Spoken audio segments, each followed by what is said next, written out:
My name is Laurelee, and this is It's Not About Food.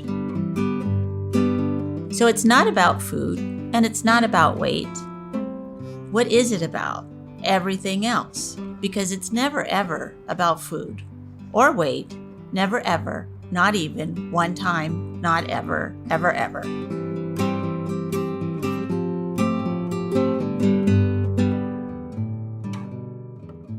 Hi, my name is Laurelee Roark, and today we're talking about faith in the Body Love card series. And the front of the card is the goddess is sort of on her tiptoes on a tightrope, and she has an umbrella and her arm is out, so she's balancing. And the deer is just walking along on the tightrope, just as easy as you please.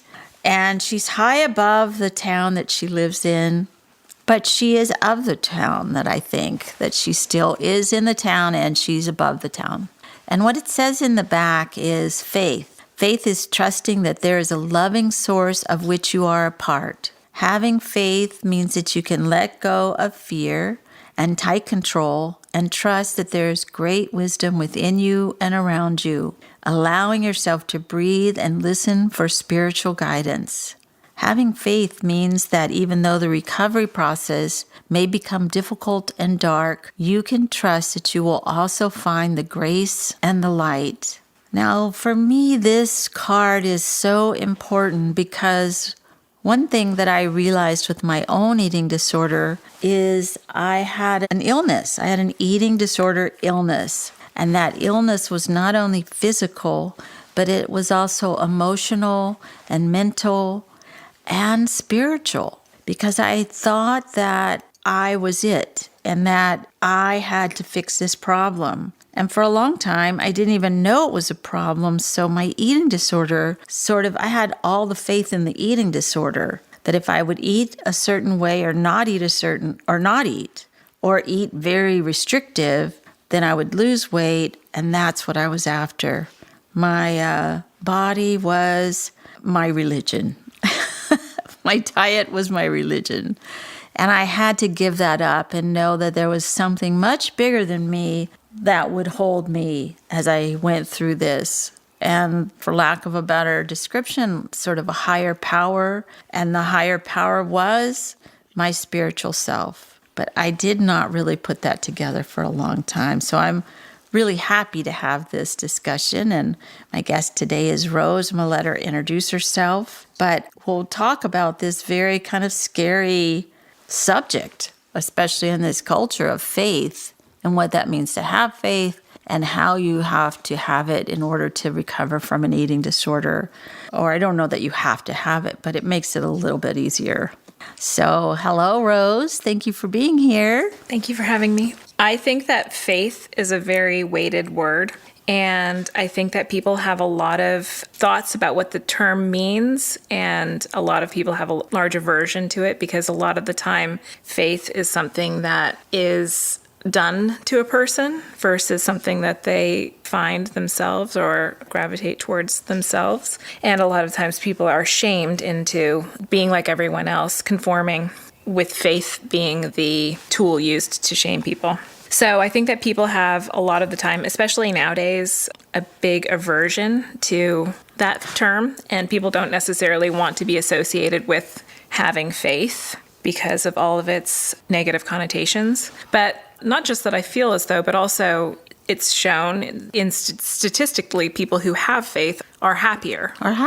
Right. It's a really important thing. And I think that for myself, I was not raised in a particular faith. And I do air quotes with that because I actually think that religion and faith are very separate things. And so it took me a while to come to a place of feeling as though it was important. For me, how faith relates directly to eating disorders is about being worthy of love. And the way that faith directly supports me in terms of a eating disorder is feeling that my value is beyond my body. Exactly. And I think being a mother, that was the first time that I ever saw it or felt it, just the worthiness of a soul for no Wow. other reason other than just existing, Yes. you know?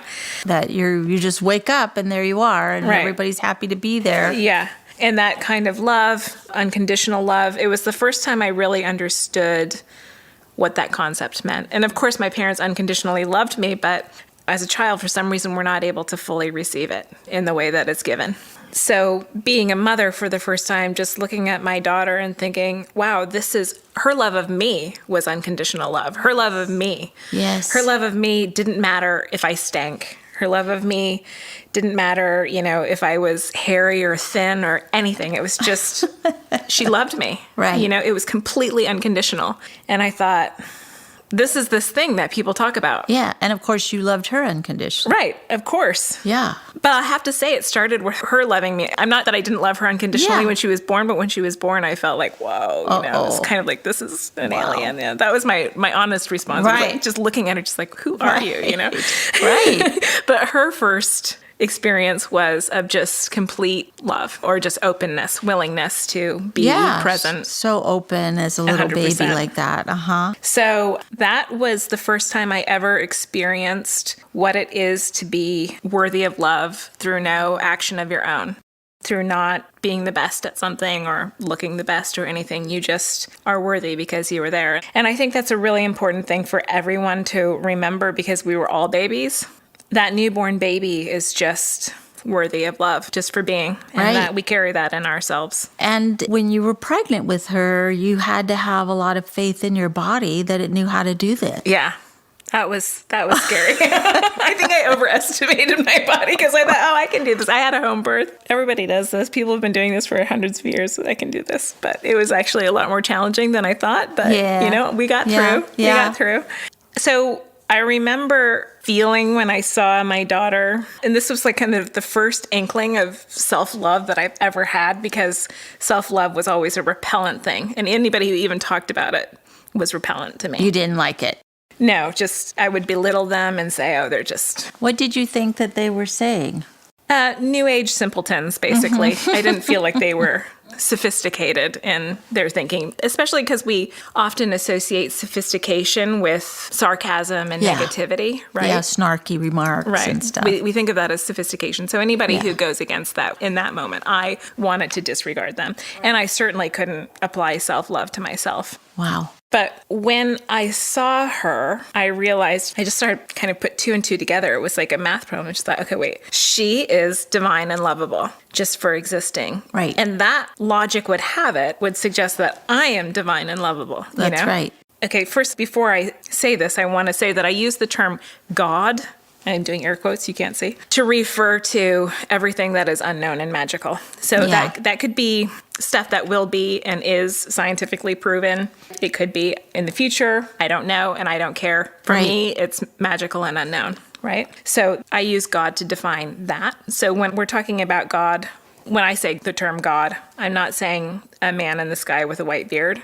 Right. I'm saying the unknown and the magical of the human and just the experience of creation life. or whatever. Creation. So I felt like when my daughter was born, something that happened to me that I wasn't expecting was I just would look at her, thought like, who are you? This is so weird. I definitely felt like a monkey, looking at this thing, like, what is this thing, I often refer to myself as a monkey, by the way, so I often feel like a monkey.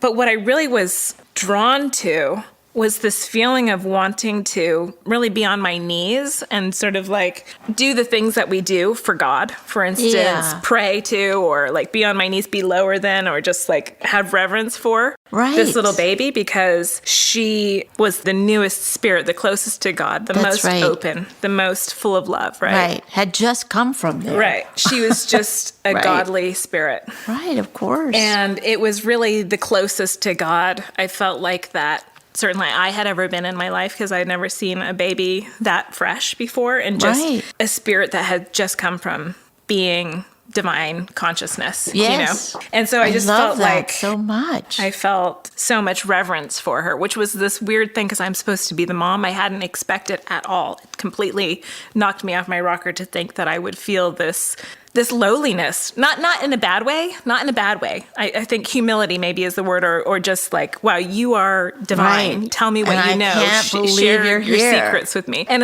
a lot of the time I felt almost like when I had her, I was safe. Even though she's a little baby and I'm taking care of her, just the fact that she was so divine. It's so beautiful. Right. So that's what brings me to the point that I realized, okay, so if this applies to her, then that must also apply to me and all of us. And I've spent my whole life hating my butt, come to find out that it's God's butt. Yeah. You know, Oh it's my like gosh. the butt of divine consciousness.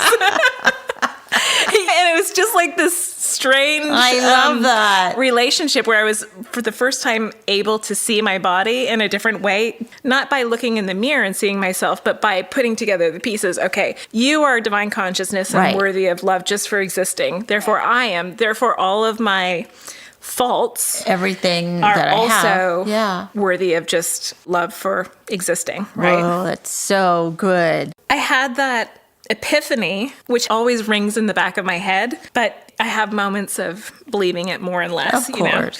Sometimes I think, well, I may be divine, but I still also want to fit into those. I still don't like my butt. that outfit, or I want to wear this, Right. whatever sexy outfit or something like that. So I still go back and forth. But the point being is that was the first time that I had that realization. And so in terms of faith and eating disorders, that was really what was profound for me. And then the other thing is what I started off saying, which is being worthy of love, no matter what size you are, just for the fact that you are a divine spirit. Yes. You are, for whatever reason, sharing this moment of divinity. And here we are.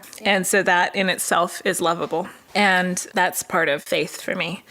Well, one thing that I've been working with my clients and with myself too lately is the idea that we really don't have to do anything to deserve love and acceptance and compassion and respect. Like, my dog doesn't ever do the dishes, but I love him anyway. My bird outside, I just watched a bird take a bath, which was so sweet. But the bird doesn't have to take a bath to make me love that little bird. I just think that it's great that it's there. So I can put myself in that category then too. So I don't really have to do anything to get love. I just get it anyway. I think it's a good way to kind of cheat in that you can see, okay, those things are worthy of love. So That's I'm right. just going to just cheat and say, Just I am join. too, just because I am also existing. So therefore right. I am. And it's easy for us to have compassion and love for other people oftentimes, and not for ourselves, as we all know. We're our own worst enemy.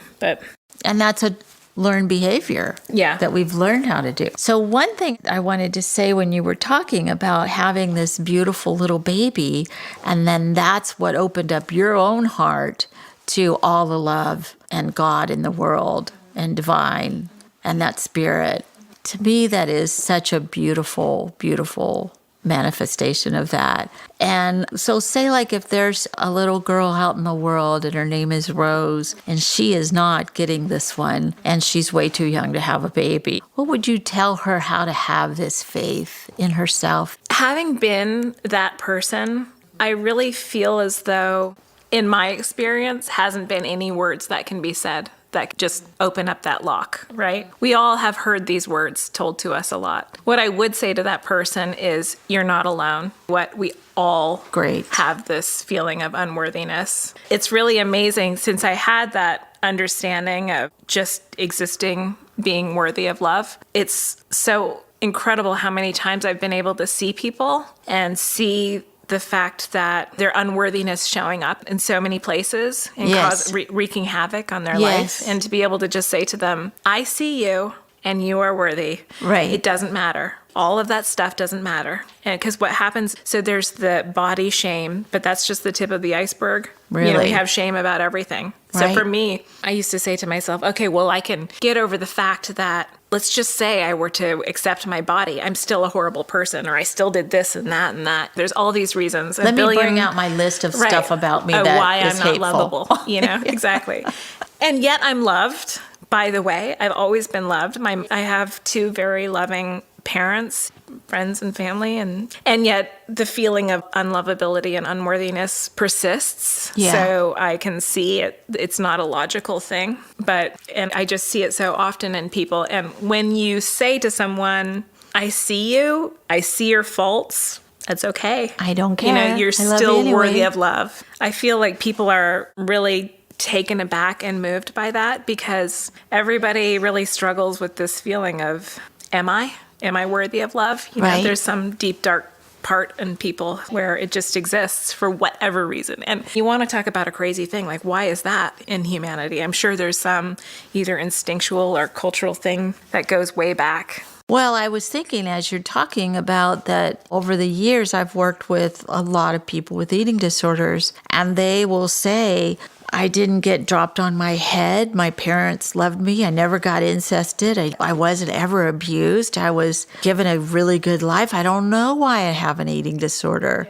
And I feel like, well, they're complex, why you would, but all you gotta do is walk outside your house, and it's not unconditional love. We don't live in a culture that teaches us love. We live in a culture that you have to be better, stronger, faster, thinner. You need to have the better boyfriend, the better car, the better job, the better house. We live in a capitalist society, and that's the ocean that we swim in. It is what it is. We have to sort of learn how to love ourselves unconditionally with those messages coming at us. I'd love to know with an isolated indigenous tribe if they have the same level of unworthiness that we have in our cultures. They probably have some because we're all human. Yeah. It's just an But it interesting might not be as intense. characteristic. Well, you need to make sure that you've got the right toothpaste, you know. 'Cause Right, exactly. But I think that's why some tribes don't like other people coming into their tribes because they don't want to mess up their thing that they have going because it's pretty good. But it is a very interesting idea. I know that we all swim in this same fishbowl, if you will, but so do animals. And they seem to be okay with their bodies, most of them. They're not really worried about it. And I think it's a really good question. Like, where do we get this idea that we're not okay or that we're anything less than magnificent? I think part of it, I think that shame is a way to manipulate masses of people. And being that humans are very vulnerable and we need to be in a group situation, I think shame has been used as a tool for millennia to make sure that everybody is keeping in line because you can't murder everybody, You can't just, kill everybody who tries to leave or tries to do something different. You have to come up with other ways to keep them. Communities together and to keep marriages together and all this kind of stuff so that the system works. And I think probably we've developed this shame tool, amongst others, to keep people in line. I agree. And I think maybe that's why religion started, if you will. Maybe everybody was spiritual, and then it took it a step further that there had to be a religion that we all agreed upon so that we'd follow these rules so we would be more tidy, I guess. I think so. I think that probably it was a survival thing in the beginning. I don't think it's necessary anymore. I mean, who knows? But I think certainly if individuals want to break free from it, I highly recommend it. Right. I mean, not that I have, but, I would think that that would be a really admirable goal. And I think you were talking about, you can have religion and faith, but you can also have just faith without religion. I think faith is the bigger thing. Yes. And religion is an element of it. Fits in there somewhere. And then you can apply your faith to religion, or you can have your faith just freestyle. And I think for me, that's what feels right. What faith means to me is that there are things that are unknown, and there are things that seem miraculous and magical to us. And we're just little humans and we don't know. Maybe there is some grand scientific reason why this happens. Maybe not. I don't know. But what I do know is that there are strange and magical things that happen. And I think it's probably just a lack of understanding more than anything else, which is fine. I mean, as humans, we feel this need to know everything and to feel like everything needs to be explained. Right. But there's some things that are just so much bigger than us. And we have to have faith. Well, that's how it is. I have a friend that says, well, I believe that there are bigger beings than us. And like the ants that don't know that we're here, we don't know that they're there. I was Right. like, Well, sometimes, wow. I mean, the way that the world is fractals and all of this kind of thing, like little things that get smaller and smaller and smaller and, you know, but it's the same essential thing. I do sometimes think about that, you know, are we just this little thing inside of the nucleus and, you know, floating around inside of some bigger, you know, cell inside of some bigger thing, you know? Who even knows? And we have to have faith that there's a reason for all of this, or why even be here. And I also feel like having faith that maybe there isn't a reason, and that's okay. That's the other thing. Having faith there's a reason or not. Right. I think it is mostly about self-preservation. I think the faith, for me, the faith comes in with, I personally will be okay. Things will be okay. I will be okay. And even if I die, that will be okay. And no matter what happens, I can become stronger from it, and I can get through it, and there's resilience. So putting that together with the recovery from an eating disorder, how have you had to bring faith into your life about that? That's been tricky. I've had to have, well, there's a couple things. So the first step was having faith in the program that you run with Barbara, and having faith in Barbara, my therapist, that she's not lying to me. I know. And that this can possibly happen. That was the first thing. And that was really what was coming up as trust for me. I used to say, well, I personally don't think it'll happen, but if you say that it'll happen, just for fun, I will trust that you're going to do this, and let's just see. I'll give you 6 months, you know, right, of exactly. faith. 6 months of trust that what you're saying will work, right? Yeah. So that was one thing. The other faith was that I will be lovable no matter what. So that was the biggest one. That was the biggest one, and it's one that I still work with in dark times, which is with the big FAT word, right? You know, if I become so fat, will I still be worthy? Will I still be lovable? Will I still be okay? Will somebody still love you? And really, what I'm coming to realize more and more, it's less about other people anyways, right? Yes. Will anybody love you anyways for anything? It's not about anybody else. You know, you're always going to be vulnerable if it's about anybody else loving you. It doesn't matter. You'll always be vulnerable. So the point is, can I love myself? That's right. And can I apply my love to things? Can I give my love? And can I do things I love that fill me? What I need from someone else? Is there anything I can do that feels the same goodness that feels? And when I looked at it in terms of love, my love will be there. There will be love for me no matter what. There always will be love for me. And I feel confident in that. It may not be somebody thinking I'm the hottest person on the planet, but hey, maybe somebody that you never know. They for sure do think But it's not even about being the hottest person on the planet, because ultimately that's not love. And I'll tell you what, the hottest person on the planet struggles with the same issues of unworthiness and will I be lovable, right? Of course. In fact, I can't imagine a scarier place than being the hottest person on the planet, because then you're just living in fear all the time of, will people still love me if I don't maintain this totally high level of existence, What's right? going to happen if I fall from grace? Right. So I think that the good news about deciding that I am lovable beyond my body is, for me, help to step up my game about being kind, right? And being conscientious of other people, right? And making damn sure that I'm going to be lovable no matter what. Not that I say that I am a martyr, because I certainly am not a martyr. I don't go above and beyond with anything. Trust me. I'm normal. I'm not going to say I'm super selfish. I'm just me, right? I'm just a normal person. I'm not a martyr. I don't go above and beyond, but I do try and be kind when I can, of course.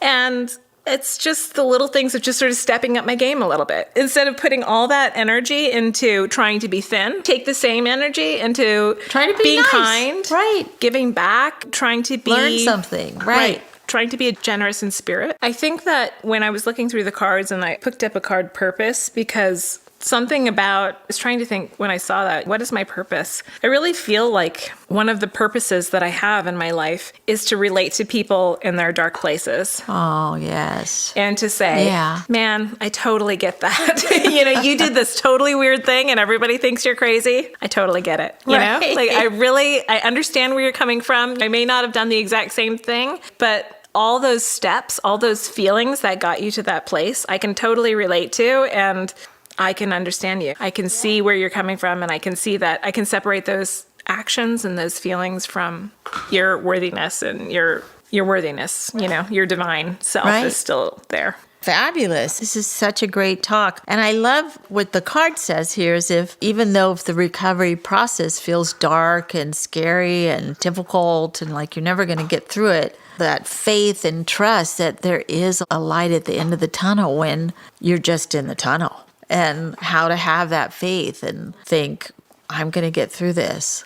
I can say that for people who are in the dark place and feeling like they might not be lovable if they're fat, I would say if you put that energy into giving, you immediately feel better about yourself, and you immediately are doing a down payment. It's like paying into your love 401k. Paying it forward. Totally. You do your things. Not that you do it selfishly entirely, but it doesn't hurt to save a little for later, right? You do some kind things and stuff like that. And I feel like you can put your diet energy into saying, okay, well, I'm scared I won't be lovable if I'm not perfect in this way. But everybody loves somebody who's kind, and everybody loves somebody who is present and who listens to them and doesn't immediately judge them and make space for them. Yes. How can I be that person? Because really, that's what's lovable. In fact, skinniness, and lots of people are loathsome for other women who are having body issues, right? Exactly. It would make people hate you. The thing that will ensure love is generosity. Right. And it's that old saying,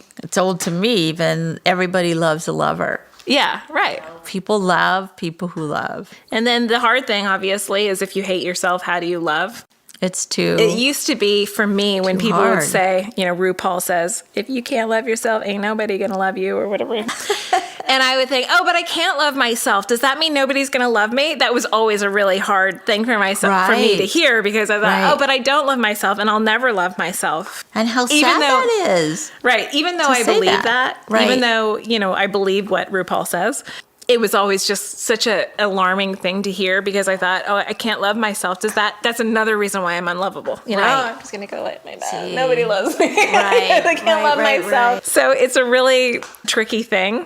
Well, I've heard it so many times, and I probably said it myself many times. Well, I don't know what love is because I don't love myself. How would I know? But I had to learn how to love myself. It was a lesson that I had to learn. I must have had it somehow as a little tiny baby kid, but I had to learn it as an adult. Aside from going to a group, the number one thing that stopped the self-loathing for me was stopping dieting. Because what would happen is I would always ultimately fail. I would always ultimately gain the weight back or never be thin enough. Yes. And so it was constantly a failure. Oh, I worked so hard. I haven't eaten in so long. I'm still fat. I'm still constantly failure, right? And then this is where the trust came in, trusting Barbara and trusting the intuitive eating and all that kind of stuff. Janine Roth I read one of her books, and she said she ate cookies every day for a year or something like that. Trusting those people. Right. Who you don't even really know. Right. Just saying, okay, well, I've done everything else. This obviously isn't working for me. I'm just going to do it. I'm going to do it. And after, I feel like almost immediately, it starts happening where you just don't have this, I'm disgusting, you're a failure, blah, blah, blah, always in your head. I'm not doing it right. I'm not doing it right. Why am I so lazy? I can't do it. Other people can do this. I have no self-control. I lack What's the matter with me? Why can't I just stop? I wish I could sew my mouth shut. I wish I could cut my flesh off with scissors, just all of these kind of horrible thoughts. And then I stopped dieting, and immediately, I say immediately, I don't really know how long it was. I'll say a year later, I look back and I think, wow. I don't even think like that. Thought out loud in my head that I'm disgusting once. Right. I never think that. In fact, now when I hear that, or for some reason I have to say it like I just did, I feel the shock of it. I feel the jolt of it, because it's such an abhorrent thing to say. And yet that was my mantra for a long time. There weren't that many people that were doing an anti-diet way when I got recovery from my own eating disorder. There was a few people. Janine Roth was one of them. Susie Orbach, Fat is the Feminist Issue, Carol Munter, Jane Hershelman from overcoming overeating and when women stop hating their bodies. These were the pioneers, right, that were ahead of me. And I can remember going to a workshop with one of them, and then afterwards going up to Janine Roth and saying, "Did you do this yourself?" And she said, "Yes." And I said, "And you feel like you don't have an eating disorder?" "Yes." "Do you feel like you're too fat?" "Hardly ever." "Do you eat all the cookies?" "Not that much." That's what's amazing I is know. that I went from being a person who was afraid to buy ice cream, who never had ice cream, to now I have ice cream in the freezer. Who cares? I learned, like you, that I don't even really like ice cream. Right. Instead of binging on the ice cream, because, Right. I need to eat the ice cream because I'm Right. in a binge mode, so I better eat all the ice cream now before it's gone again because I'm going to diet tomorrow. I just felt like, oh, well, I can have that ice cream if I want, but Who turns cares? out I don't even really like ice cream. It gives me a stomach ache. Who would have known? Who right? would know until you just tried it? But I told Janine, I just looked right at her. You know, she's only, if you've ever seen her, she's very, very small. So I just sort of looked right at her and I said, "You know, if you're lying to me, I will hunt you down. I will kill you." She goes, "Oh, I hope not." But No. I just felt like I will have faith that what you're saying is true. It's a scary thing. Yes. But it works. Yeah. It definitely works. And I would say the other thing is that when I was in a self-loathing, hate myself thing, I blamed a lot on my husband. I would always say, it's always he doesn't like, convenient. he wants me to be thin. He wishes I was thin and all this kind of rubbish. I went through the process of, stopping dieting, but still hoping that I'll lose weight by not dieting. That's right. Thinking, I'm That's going to get right. off the diet pendulum. I'm going to do a no diet where trust that if I go off the diet pendulum, then suddenly I'm going to lose a bunch of weight, right? That's right. To just spending 2 years existing without hating myself every day. And it's amazing that, hey, I start not hating my body for the first time. So, I gained 12 pounds maybe, but I also gained a bathing suit for the first time since I was 8, Like I wear a bathing suit. You got to go swimming. Right. Oh, like I a wear a normal bathing person. suit. I wear leggings without covering my butt. I wear leggings without wearing a tent over my shirt or over my body. And so it's gotten to this place where after living in that existence, the post-diet existence where I'm not getting the horrible thoughts of being a failure every day, I have learned that my body it just is. And sometimes I even like it. Oh, in some heavens. kind of strange way. I Yeah, think, it's hey, so well, you know what? great. I'm kind of fleshy and soft, but hey, fleshy and cool. soft is okay. Yeah. I sometimes think about if you were going to give somebody who was from a different culture, didn't know anything, was blind, 2 objects, one that was hard and one that was soft and fleshy. Which one do you like to touch? Right. The soft and fleshy one, right? Yeah. It's a tactilely Yes. pleasing sensation. Exactly. And so I just started to bring all these kinds of concepts into my head. Right. And then as I started to come out of this self-loathing, shame, don't look at me, I'm gross type Right. of thing, I realized that none of that was coming from my husband. Ah. And he right. likes me. He likes my figure. loves He likes you. my body. Yeah. That was mind-blowing for me. Right. Because I have can't blamed you him see? for so long. Right. You jerk. Real You big don't like jerk. me. Oh, you're just a misogynist. You want me to be so skinny all the time. And he was like, wait, no, wait. Have me all wrong. I feel like bringing this, what he's most likes is the absence of my self-loathing, Of the absence of the eating disorder. Right. of those thoughts, and just so I can be myself and it's okay, whatever. I am, at this point, I know, worthy for many more reasons than my body. It goes to the other part of that is that if you love somebody a lot and they always are down on themselves, that hurts your heart. Yeah, it does. You're like, wait, I love you so much. How can you hate yourself so much? I just don't get it because I see just glory when I look at you.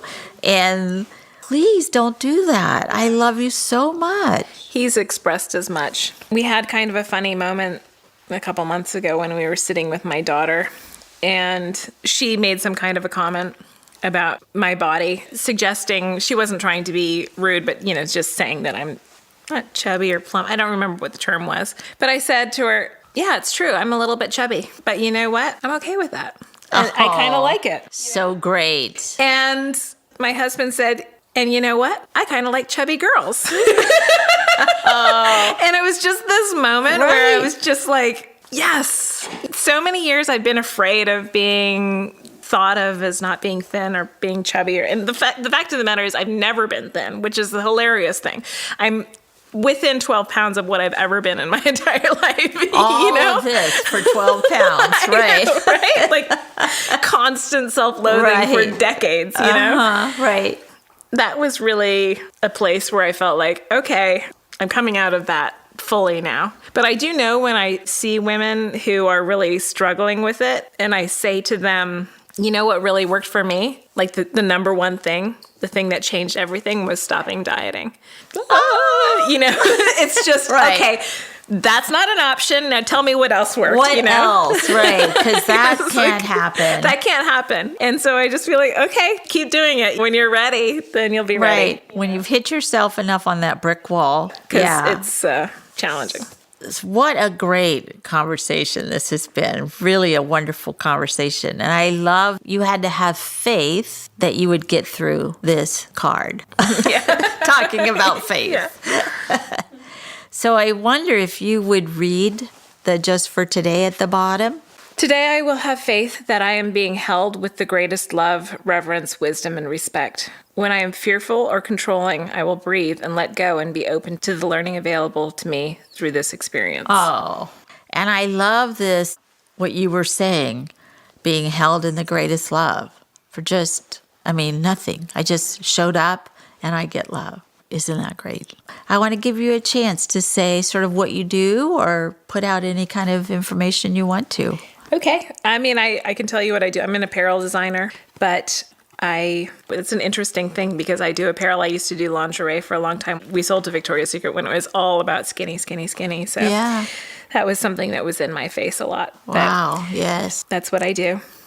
Good. Mm-hmm. Okay. Yeah. Well, thank you so much for being here. Thank you. That was fun. And we're signing off. Thank you. Thank you.